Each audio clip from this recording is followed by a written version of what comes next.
जय हिंद दोस्तों, मैं आयुष आनंद विधि का छात्र आप सभी का स्वागत करता हूं आपके इस यूट्यूब चैनल लीगल बडीज में। आज हम स्टार्ट करने जा रहे हैं कॉन्स्टिट्यूशन ऑफ इंडिया अर्थात भारत का संविधान। आखिर ये कॉन्स्टिट्यूशन है क्या? कॉन्स्टिट्यूशन वो है एक किसी भी देश का एक लीगल डॉक्यूमेंट जिसमें हम देश देश के प्रति और देश के नागरिकों के प्रति अधिकार और दायित्व को संक्षिप्त करते हैं। एक वो चीज़ है कि हमारा देश में सरकार कैसे चलेगी, हम हमारे देश में जो लोग हैं उनके दायित्व और अधिकारों को हम सशक्त कर रहे हैं और बता रहे हैं कि कितने बंधुता के साथ लोग रह रहे हैं, कितने हमारे देश में का बिलीव क्या है।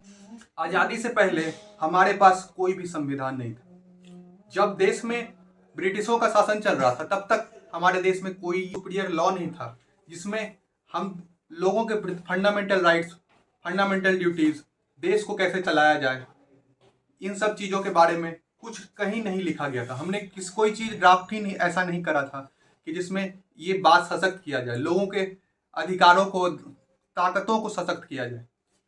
तब तक जब हमारा देश आज़ाद हुआ तब तक भी नहीं सशक्त किया गया। तब 1947 में एक कॉन्स्टिट्यूशनल असेंबली बनी जिसमें 13 कमिटीज बनी हुई थी। तब कॉन्स्टिट्यूशनल असेंबली ने कॉन्स्टिट्यूशन ऑफ इंडिया को बनाने का एक प्रस्ताव रखा। तो हमारा जो कॉन्स्टिट्यूशन है, जो हमारा जो कॉन्स्टिट्यूशनल असेंबली है, जो इतना बड़ा लॉ बना, इतना बड़ा जो सुप्रीम लॉ बना, तो इसे बनाने के लिए रियल विल का इस्तेमाल किया गया। रियल विल क्या है? सबका एक, चाहे वो किसी भी कैटेगरी से आते हो, किसी भी रिलीजन से आते हो, उनका अलग अलग इंडिविजुअल विल को हमने कंसीडर करा। उसके बाद एक इतने बड़े कॉन्स्टिट्यूशन ऑफ लॉ, इतने बड़े सुप्रीम लॉ को हमने इन्वेंट करा कि हमारा देश, हमारा सिटीजन एक पब्लिक ऑर्डर मेंटेन करके रखे, कि एक पब्लिक पीस मेंटेन रहे, हम एक दूसरे के राइट्स को इन्फ्रिंज ना करें, हम एक दूसरे के राइट्स को रिस्पेक्ट करें, एक दूसरे के फंडामेंटल राइट्स को रिस्पेक्ट करें, पब्लिक पॉलिसी के खिलाफ जाके हम कोई भी ऐसा एक्शन ना ले जो कॉन्स्टिट्यूशनल मोरालिटी बिलीफ्स को ब्रीच करे और हमारे सोसाइटी में जो पब्लिक ऑर्डर है उसे अनऑर्गेनाइज करे। M.N. रॉय पॉलिटिकल फिलोसफर हैं, उन्होंने कहा कि हम कॉन्स्टिट्यूशन होना चाहिए। कॉन्स्टिट्यूशन में पंडित जवाहरलाल नेहरू ने कॉन्स्टिट्यूशन को एडॉप्ट करने की बात की।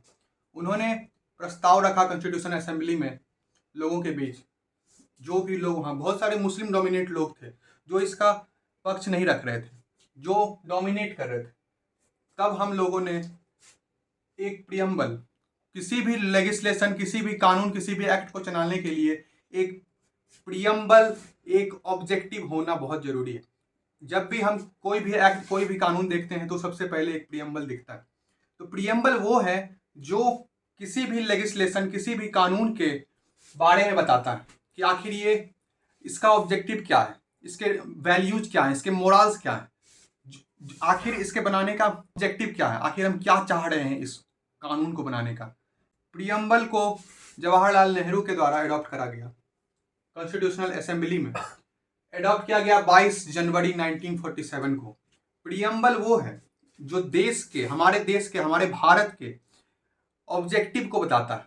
ये एक तरीके का अल्टीमेट सॉवरेन की बात करता है और फॉर्म ऑफ द गवर्नमेंट कैसे करेंगे, फॉर्म ऑफ द स्टेट कैसे करेंगे, इन सब की बात करता है।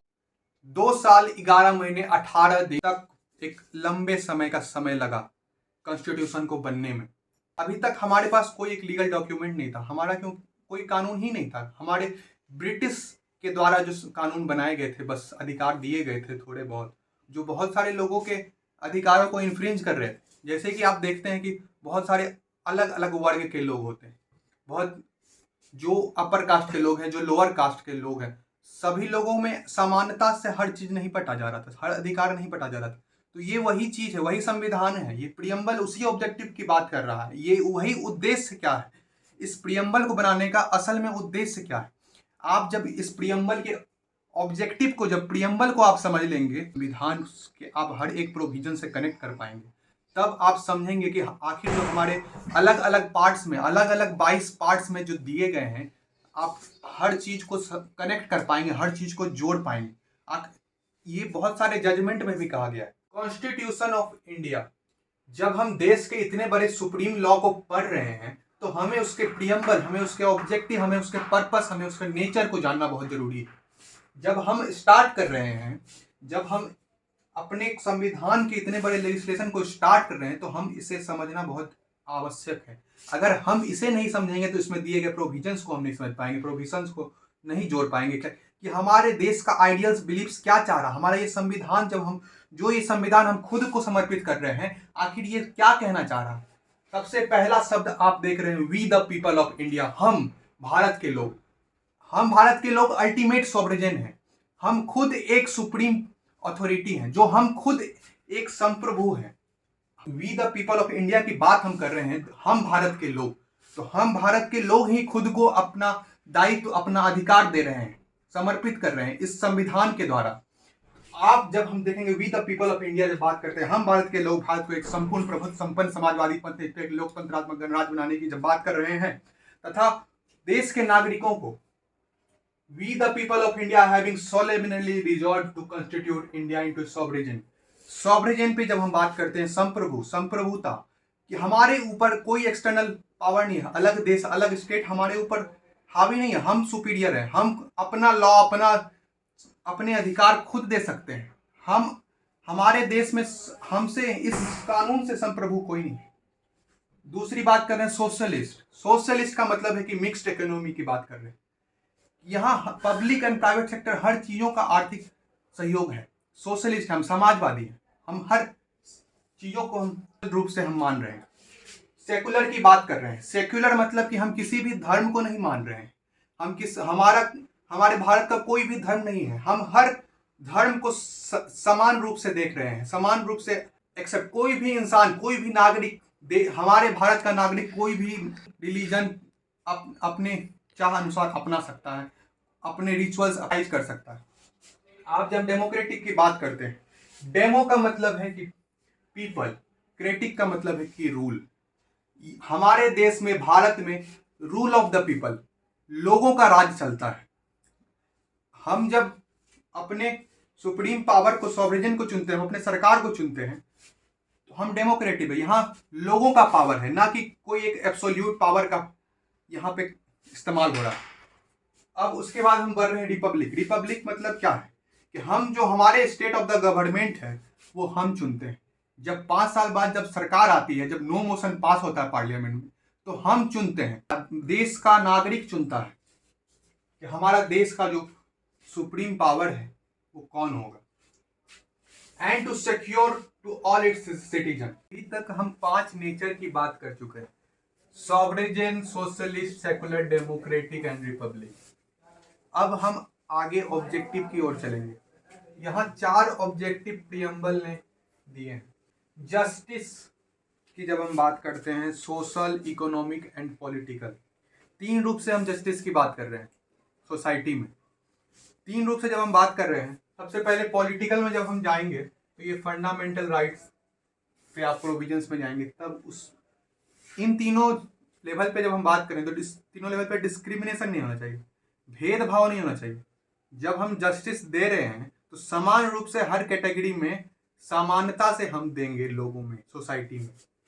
जब सोशल एंड इकोनॉमिक रूप से बात करेंगे तब DPSP, directive principle of state policy, उनका ड्यूटी है इन्हें समान रूप से इन्हें अधिकार मिले, समान रूप से इन्हें न्याय मिले, इन्हें हमारे देश में आज़ादी मिले। उसके बाद जब हम social, economic and political point of view से बात कर रहे हैं, सबसे पहले जब हम सोशल में बात कर रहे हैं तब ना रेस, कास्ट, रिलीजन और सेक्स के बेसिस पर हम डिस्क्रिमिनेशन करेंगे। जब हम इकोनॉमिक रूप से बात करते हैं तो कोई भी इंसान कितना भी रुपए कमाता है, कितना, चाहे वो अंबानी, अडानी, चाहे कोई भी हो, चाहे वो ब्राह्मण भी क्यों ना हो, उसे हर रूप से पैसे कमाने का अधिकार है, अर्न करने का अधिकार है, हर चीज़ों का अधिकार है। जब हम पॉलिटिकल पॉइंट ऑफ व्यू से बात करते हैं तो हमें, जब हम कोई भी इलेक्शन कराते हैं, हर चीज़ में हमारा रिप्रेजेंटेशन पॉलिटिकली समान होना चाहिए। हमें अधिकार है कि हम पॉलिटिकल रूप से अपना अधिकार सशक्त कर पाए। हमें, ये हमारा दायित्व है, ये स्टेट का दायित्व है। ये जो हमारा फंडामेंटल राइट दिया है कि राइट टू वोट का जब हमें अधिकार दिया गया है, तो इसका मतलब है कि हमें पूरी रूप से पॉलिटिकल जस्टिस मिलना चाहिए। हमें अपने इलेक्शंस में फुल रिप्रेजेंटेशन का राइट है। हम आगे बढ़ रहे हैं। Liberty of thought, expression, belief, faith and worship. हमें लिबर्टी है, हमें स्वतंत्रता है कि हम खुलकर बोल सकते हैं, खुलकर रह सकते हैं। हम किसी भी इंसान अपने बिलीफ्स को मान सकते हैं, अपने फेथ को मान सकते हैं, हम किसी भी धर्म को चुन सकते हैं। लेकिन जब हमें स्वतंत्रता मिली है तो ये हम कानून के अंदर में रहकर, हम रेस्ट्रिक्शंस में रह के, रेस्ट्रिक्शंस अंडर लॉ के रेस्ट्रिक्शंस में, जो हमारे लॉ में प्रोविजंस दिए हैं उसके अंडर रहकर हमें स्वतंत्रता, हमें लिबर्टी को फॉलो करना चाहिए। अब जब हम तीसरे की बात करते हैं, equality of status and opportunity and to promote among them all. जब भी हम कोई भी पोस्ट निकालते हैं, कोई भी नौकरी के लिए हम पोस्ट निकालते हैं, तो इसका मतलब है कि ये सब के लिए समान।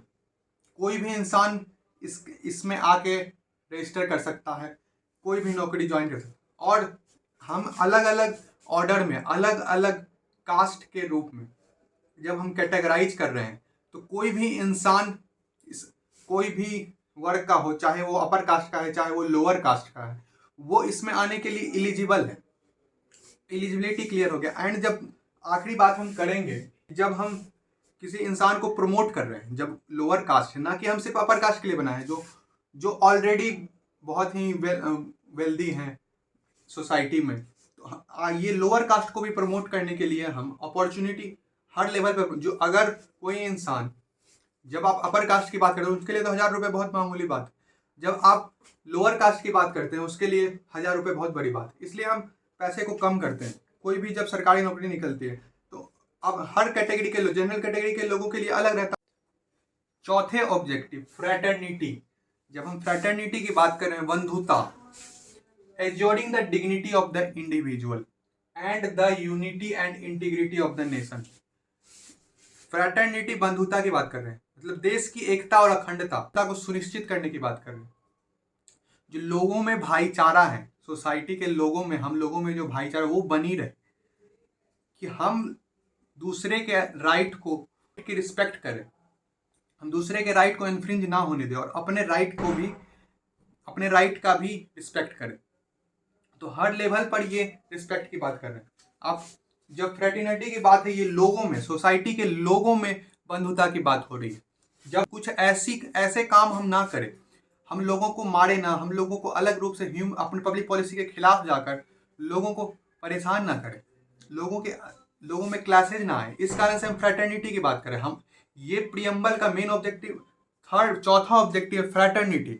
लोगों में, जब हम लोगों में रह रहे, भाईचारा बना कर रहे हैं, ब्रदरहुड दोनों में दिखनी चाहिए लोगों में, कॉन्स्टिट्यूशनलिज्म दिखना चाहिए कि हम कॉन्स्टिट्यूशनल को फॉलो कर रहे हैं, हमारी मोरालिटी, हम जो कॉन्स्टिट्यूशन का मोरालिटी बिलीव्स है लोगों में, उन सब लोगों में, सब में एक समान अधिकार होना चाहिए। कि हम सिर्फ अपनी बात नहीं कर रहे हैं, एक पर्सनल इंडिविजुअल की बात नहीं कर रहे हैं, ये पब्लिक एट लार्ज की बात कर रहे हैं, हम सभी में रिस्पेक्ट कर रहे हैं, लोगों में बात कर रहे हैं।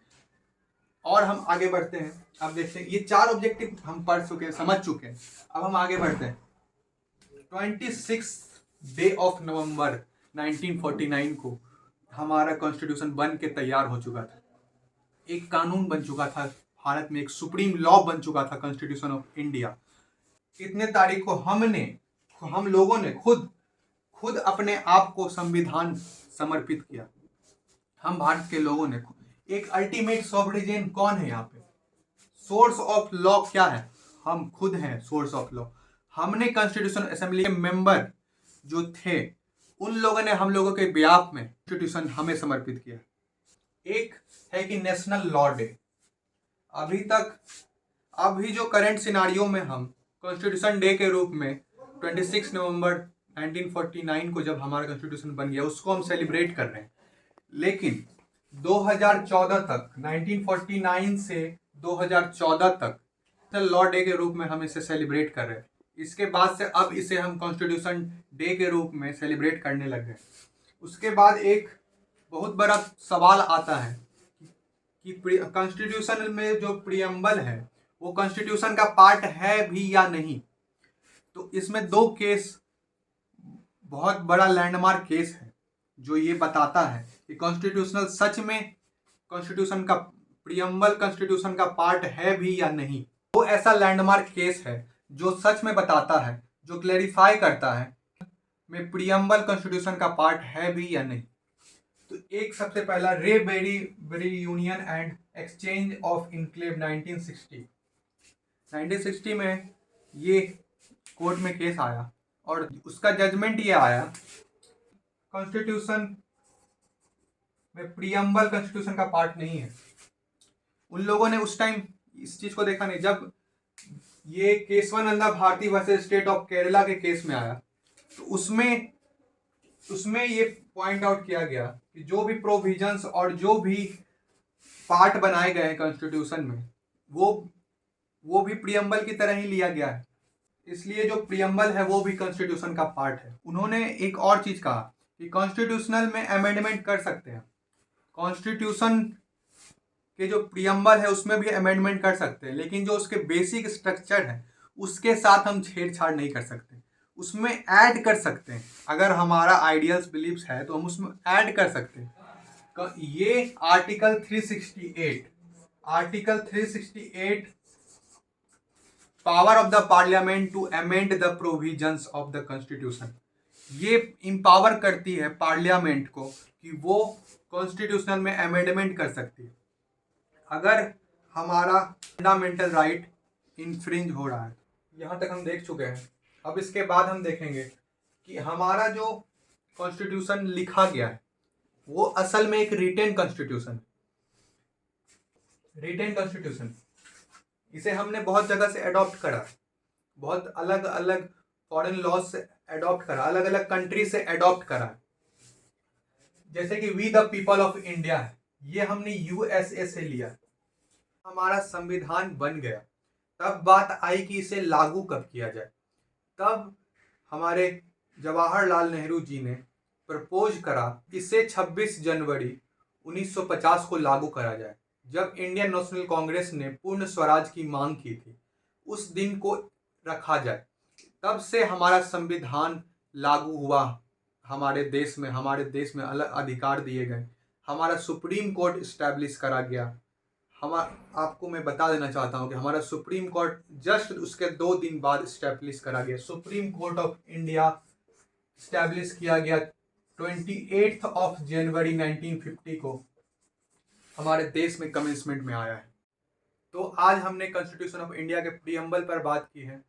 आशा करता हूँ कि आप सभी को ये वीडियो पसंद आएगा। आप सभी इस संविधान के प्रोविजन से रूबरू हुए होंगे, प्रियम्बल के ऑब्जेक्टिव से रूबरू हुए होंगे। मिलते हैं हम एक नए कानून की जानकारी के साथ। मैं हूं आयुष आनंद, विधि का छात्र। बहुत बहुत धन्यवाद आप सभी का मेरे साथ जुड़ने के लिए इस चैनल पर लीगल बडीज में। कृपया इस चैनल पर बने रहें और अपना प्यार देते रहें। धन्यवाद।